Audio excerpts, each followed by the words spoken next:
Hello everyone, this is unboxing video for Gshock GBD-100 watch.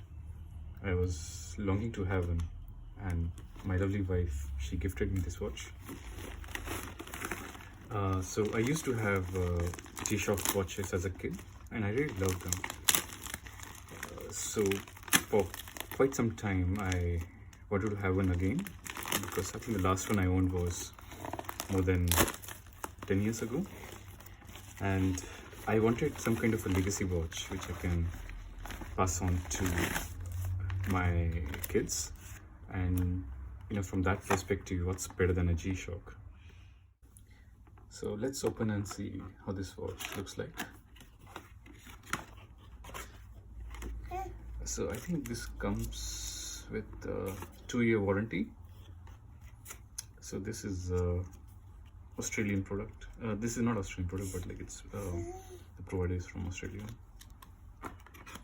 This is a big booklet, probably in multiple languages. So let's look at the real watch. The watch actually. This is a, like the box is quite good. I like that shades of gray and white. So good to know. I think the G-Shock was manufactured starting 1983. So,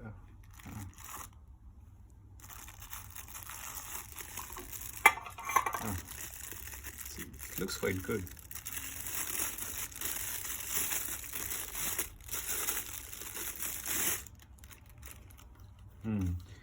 I ordered a blue one and I think the look is really good.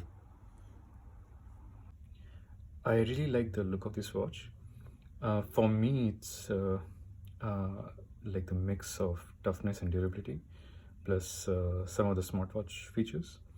I didn't want it a smartwatch like Apple, like these things. I already have a lot of Apple devices, and I think there's a lot of overlap with the phone and stuff. And I didn't like, I don't like to recharge my devices that frequently.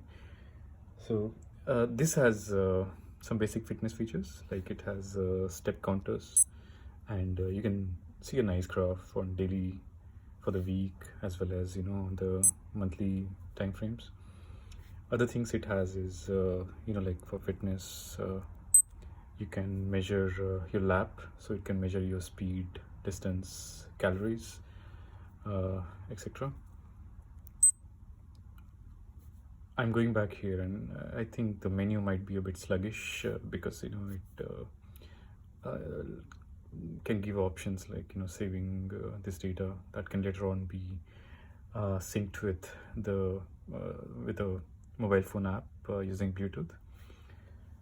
So then it has other usual features, like it has like the workout, stopwatch, then alarms, dual times, etc.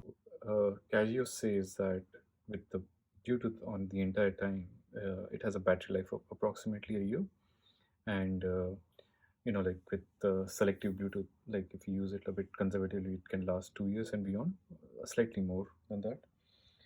Um, I think that's really good, and then it has some cool feature like auto sleep, so that the phone, the watch, it can turn itself off during the night time to save a bit more battery. So this is a good feature. Ideally, I would have liked the solar feature, but I think for this range, that uh, option was not there. Another gripe is, which is a small one, is that there's no early beeps. Like growing up, I liked that, and I think just uh, I like that feature because it makes me conscious all the time. Um, it's not a big deal, but it seems like this feature might be updated through the software update later on. Um, Other thing is, like, the material is quite good. It's on the lighter side compared to the G-Shock watches, but it's still like very good and tough. I would have liked these buttons to be metallic, at least some of those, but that's fine. Overall, I'm very happy with this watch, and looking forward to using it like more and more for my hikes and for my running activities. Thanks for watching this video. I hope this video helped you a bit with information to make a decision on Gshock watches.